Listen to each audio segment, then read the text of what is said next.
Hi there everyone and welcome back. Today apple tart or apple pie is on the menu. This apple tart recipe is one of my mum's and one I used to help her make when I was small. Let's get started. We're going to start by making the shortcrust pastry. Pop the plain flour, butter and a pinch of salt into a bowl. Rub the butter into the flour until you get a nice fine breadcrumb. I love this pastry as it isn't sweet, and when you pair it with sweetened apples, it's absolutely delicious. To bring the pastry together, add a beaten egg and using a fork stir it in. I find getting my hands into the bowl speeds up the process and gets the pastry into a bowl quicker. When you have a dough ball, wrap it in some cling wrap and pop it in the fridge. This needs to chill in the fridge for about 30 minutes. By doing this, we'll make it easier for us to roll it out. When the pastry is ready, remove the cling wrap and sprinkle some flour on your work surface. Cut the pastry into half and knead it a little, and it makes it softer and easier to roll. Roll big enough to cover an 8-inch plate. Apple tart is something everyone should be able to make. It's a real simple dessert and simply delicious when made right. When you're happy with the pastry size, place it on a greased plate, pat it down and cut the excess pastry off. Set to one side while we prepare the apples. Place sliced cooking apples into a bowl. I use Bramley apples, you can also use Granny Smiths, whichever you wish.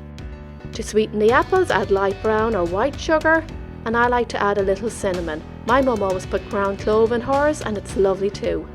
Give the apples a good mix so that the sugar is evenly combined. The apples are now ready, so we can get this out on our pastry. I'm adding the apples to the centre of the plate. This is how my mum did it because we all loved a big piece of pastry to eat.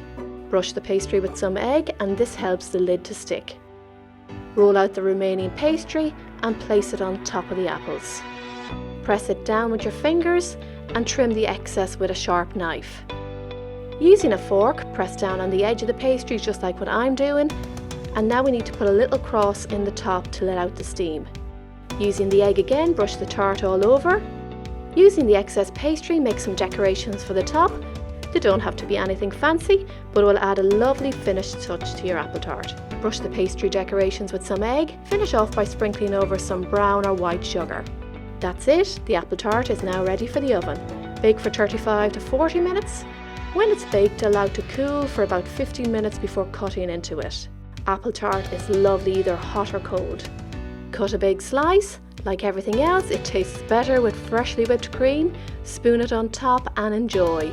As I said, we grew up on apple tart and you can't get any better. There was always an apple tart in our house at home to be shared out amongst family, neighbours and friends, no matter who called.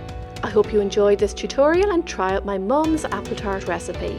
Thanks for watching. Happy baking everyone. Enjoy!